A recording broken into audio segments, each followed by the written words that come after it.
안녕하세요. 정프로 부동산 TV입니다. 오늘은 2022년 4월 15일부터 개편되는 농지운부 개편 후 알아야 할 점에 대해서 얘기를 한번 해볼까 합니다. 많은 유튜브 방송에서 농지법 개정에 관한 영상들이 쏟아지는데 영상을 보고도 정확히 이해가 안 가서 문의 주시는 시청자분들이 많은 것 같아서 제가 조금 쉽게 풀어서 얘기를 해보도록 하겠습니다. 그리고 앞번 영상에서 농지법 개정과 농업진흥지역 농지보다 관리지역 농지가 뜬다 라는 제 영상을 보시고 많은 문의를 주신 내용 중 가장 많았던 질문에 대한 답변도 같이 얘기해 볼 테니 영상 끝까지 시청 부탁드립니다. 그리고 좋아요, 구독은 영상 제작에 큰 도움이 되니 꼭 부탁드립니다. 가장 많이 문의 주신 내용 중 하나가 1000제곱미터 미만 작은 농지도 농지대장으로 바뀌나요? 라는 질문이 있었는데 결론은 지목이 전, 답, 과수원으로 되어 있는 농지는 면적에 상관없이 농지대장의 대상이 됩니다. 따라서 소규모 농지도 필지별로 농지대장으로 바뀌고요. 다만 실제로 경작이 확인되어야 농지대장이 만들어진다는 것 꼭 알고 계셔야 합니다. 여기서 주의하셔야 할 점은 현행 농지원부는 토지는 1000제곱미터, 시설은 330제곱미터 이상, 경작 재배시 작성되므로 농업인 인정 기준과 동일하여 농업인 여부 확인이 가능한데 개편 후에는 농지대장은 사람별이 아닌 필지별로 작성되므로 농지대장 유무로 농업인을 바로 확인하기 어려워집니다. 따라서 농업인의 혜택을 주는 제도 신청 시에는 농업인 자격을 별도로 확인한다는 점 참고하시길 바랍니다. 쉽게 말씀드리면 농업인 증명이 필요한 경우 본인의 농지대장상 필지별 경작 재배 면적 합계가 1000제곱미터 이상임을 제시하거나 농지원부 제출을 요구하던 관련 기관이 인정한 다른 인정서류, 예를 들어서 농업경영체 등록 확인서 등으로 농업인 증명을 대체해야 합니다. 결국 1000제곱미터 이하 소규모 농지를 보유하신 분들의 가장 큰 궁금증은 현재 보유하고 있는 농지가 혹시 이번 농지대장 개편으로 시행되는 농지이용 실태조사에서 직접 작용이나 합법적인 임대에 해당하지 않아서 농지법 위반이 되어 이행강제금이나 강제 처분 되지 않을까 가장 염려를 많이 하시는 것 같습니다. 이러한 걱정에 대한 답은 바로 이어지는 질문에서 이어가 보겠습니다. 두 번째로 많이 하신 질문이 1000제곱미터 이하 농지도 작용을 해야 하나요? 라는 질문이 있었는데요. 이 경우는 두 가지 케이스가 있습니다. 첫 번째로 주말 체험용농 목적으로 농취증에 기재하시고 취득하신 분들은 원래 도입 취지가 농업인이 아닌 도시민의 농지 예외적 허용이었기 때문에 경작 유무와 상관없다고 많이들 알고 계시는데 정당한 사유 없이 해당 목적에 이용하지 않을 경우에는 처분 통지 대상이 될 수 있습니다. 또한 주말 체험용농 목적의 농지는 농지법 제6조 1항 농지는 자기의 농업 경영에 이용하거나 이용할 자가 아니면 소유하지 못한다. 이 조항에 의해 임대차가 불가능합니다. 만약 임대를 한다면 농지법 위반이 되는 거죠.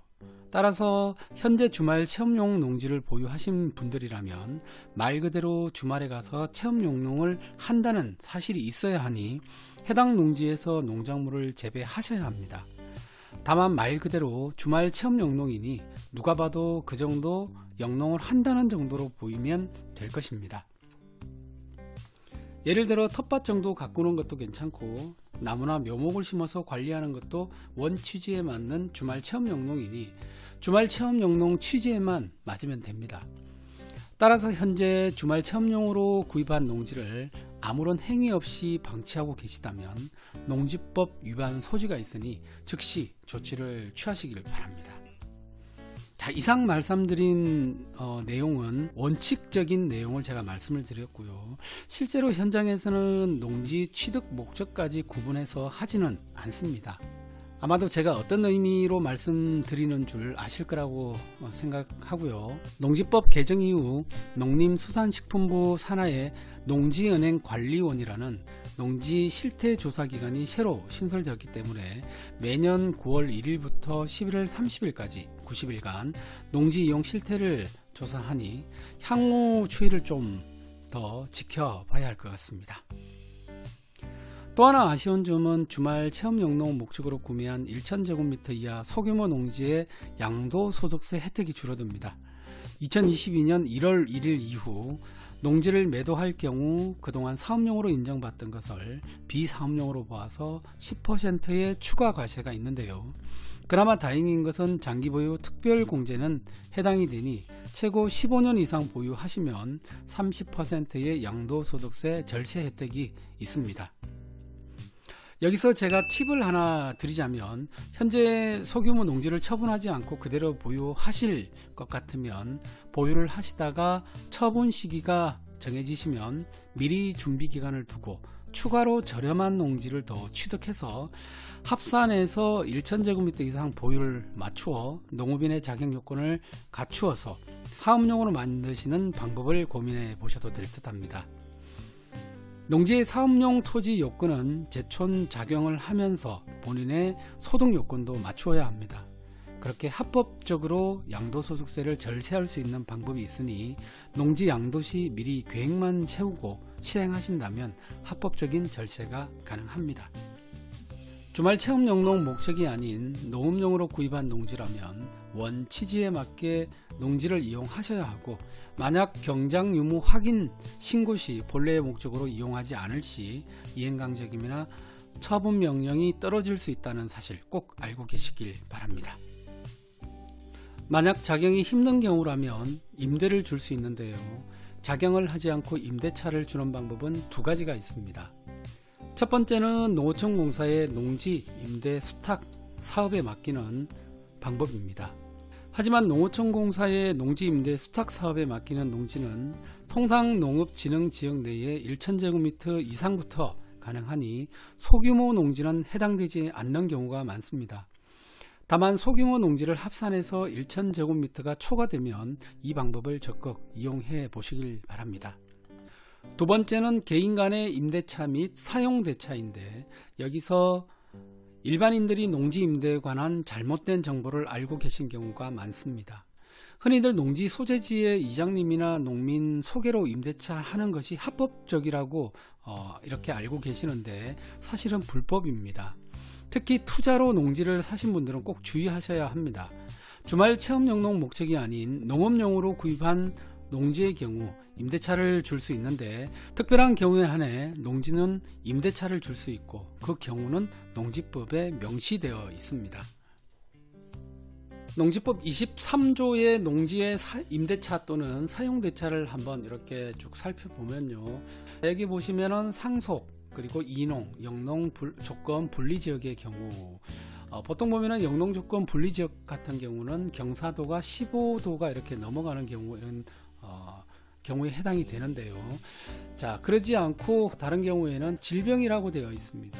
질병의 경우도 사실은 명확하게 규정이 이렇게 정해져 있지는 않습니다. 그래서 혹시 질병에 의해서 이렇게 농사를 짓기가 힘든 경우는 병원에 가셔서 농사를 지을 수 없을 정도의 어떤 질병에 대한 진단서가 첨부가 되어서 해당 담당자랑 얘기를 이렇게 하셔야 되는 경우입니다. 그리고 60세 이상인 사람으로서 자기 농업 경영에 이용한 기간이 5년이 넘으신 분들은 이렇게 임대가 가능한데, 보통 아마 이 농지를 지금 보유하시고 농지 처분이나 이행강제금을 걱정하시는 분들은 아마도 실제로 작용을 하시는 분들보다는 현재 휴경이거나 아니면 임대차를 이렇게 개인적으로 주고 있는 분들이나 이런 분들이 아마 문제가 되실 겁니다. 그래서 농지법 23조에 나와 있는 합법적인 임대를 할 수 있는 가장 좋은 방법은 주말 체험 영농을 하려는 자에게 임대하거나 무상 사용하게 하는 이 방법이 현실적으로 가장 대안이 될 수 있는 방법이라는 것, 제가 말씀을 드릴 수 있겠네요. 이렇게 위에서 말하는 임대차는 개인 간의 임대차입니다. 하지만 개인 간 임대차도 일반적으로 쌍방이 작성하고 끝나는 게 아니라 농지 소재지 시, 구, 읍면, 사무소에서 임대차 계약서를 쓰고 그곳에 장에게 확인을 받고 대장을 보관하는 경우에 한해 합법이라는 사실 꼭 명심하시길 바랍니다. 즉 내가 농지를 임대차하고 임차인과 계약서만 쓰면 합법적인 임대차가 아니라는 의미입니다. 이 부분은 많은 사람들이 오해하고 있어서 이번 영상에서 쉽게 풀어드렸는데요. 결론은 1000제곱미터 이하 주말 체험용농 목적이 아닌 농업용 목적으로 구입한 소규모 농지에서 합법적인 임대차는 주말 체험용농을 위한 임차인에게 임대차하는 방법이 있고요. 또한 추가로 값싼 농지를 취득해서 1000제곱미터 이상 면적을 맞추어서 합법적으로 농지를 보유할 수 있다는 결론이네요. 이와 관련해서 이번에는 농지대장 개편에 대해서 궁금한 내용 몇 가지 더 짚어보겠습니다. 첫 번째로 기존 농지원부는 언제까지 발급이 가능한가요? 변경 신청은 2022년 2월 28일까지 신청이 이미 끝났습니다. 농지를 보유하신 분들이라면 농지대장 전환에 따른 안내문을 이미 받으셨을 겁니다. 기존 농지원부 발급은 2022년 4월 6일까지 가능합니다. 농지대장으로 명칭 변경은 2022년 8월 18일부터 예정이고요. 올해 2월 28일까지 농지원부 경작 구분을 변경 신청한 결과에 따라서 자경증명서가 발급되고요. 아마도 우편으로 통지를 받으셨을 텐데요. 경작 여부에 자경, 휴경, 임대라고 표시가 되어 있을 텐데 실제로 자경인데 휴경이라고 되어 있는 경우도 많고 시행 준비 단계이다 보니 오류가 많다고 합니다. 그래서 2월 28일이 지났지만 혹시나 오류가 있는 경우에는 지금이라도 가셔서 이렇게 신청을 다시 하시면 될 것 같습니다. 꼭 농지 소재지 시구 읍면 사무소에 확인해 보시고요. 만약 농가주 또는 구성원 소유 농지가 경작 확인 대상이라고 되어 있으면 농지대장 발급이 불가하니 꼭 해당 기관에 확인을 해 보시길 바랍니다. 그 다음으로는 농지대장으로 개편되면 기존 농지원부 자료는 열람이 가능한가요? 기존 농지원부는 2022년 4월 15일 이후 주소지에서 사본 편철되어서 향후 10년간 해당 기관에서만 열람이 가능합니다. 필요하시면 먼저 발급을 받아 놓으시는 것도 괜찮은 방법이고요. 농지원부 폐쇄 시점에 농가주 주민등록상 주소지 관할 행정청에서 폐쇄되며 폐쇄기간에서는 조회와 발급 신청이 가능합니다. 쉽게 말씀드리면 현재 주민등록상 주소지 주민센터에서 조회 발급 신청이 된다고 보시면 되겠습니다. 그 다음은 농지대장 어디서 발급받나요? 농지대장은 지자체 어디서나 발급 신청이 가능하지만 신청일 기준으로 1년 내에 경작 사실이 확인이 완료된 농지대장만 발급이 가능합니다. 즉 휴경으로 되어 있는 농지는 발급이 안 된다고 보시면 됩니다. 발급은 정부24 사이트로 접속해서 발급 가능하고 무인 발급기는 해당 시구 읍면 농지에 농지대장만 발급 가능하니까 정부24 인터넷 사이트에서 받는 게 훨씬 더 나을 것 같습니다. 마지막으로 농지대장 발급 가능자는 어떻게 되나요? 농지대장 발급은 농지 소유자 및 임차인이 발급 가능하며 제3자는 위임장이 첨부되어서 신청을 해야만 발급 신청이 되고 본인 외의 개인정보는 땡땡땡 이렇게 처리가 되어서 발급이 됩니다. 2024년부터는 개인정보를 제외한 농지대장을 누구나 발급 가능하도록 개선 예정이라고 하는데 현재 건축물 대장이나 토지 대장을 누구나 발급받을 수 있는 것처럼 된다고 보시면 될 것 같습니다. 결국 농지 대장으로 변경은 그동안 느슨하게 관리해오던 농지를 작년 농지 투기 사건을 기점으로 새롭게 정비하고 농지를 보다 효율적으로 관리하기 위한 제도 개선을 한다고 보시면 될 것 같습니다.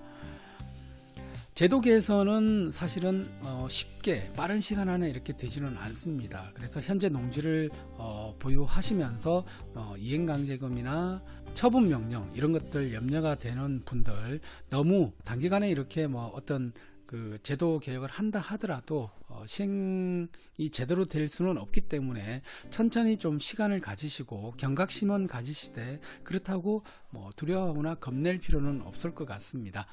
바뀌는 이 농지제도 잘 숙지하셔서 불이익 당하지 않게 잘 준비하시길 바라고요. 이 영상 여러분들에게 도움이 되셨다면 좋아요, 구독도 꼭 부탁드리고요. 저는 다음번에 또 다른 내용으로 여러분들 찾아뵙도록 하겠습니다. 지금까지 정프로부동산 TV였습니다. 감사합니다.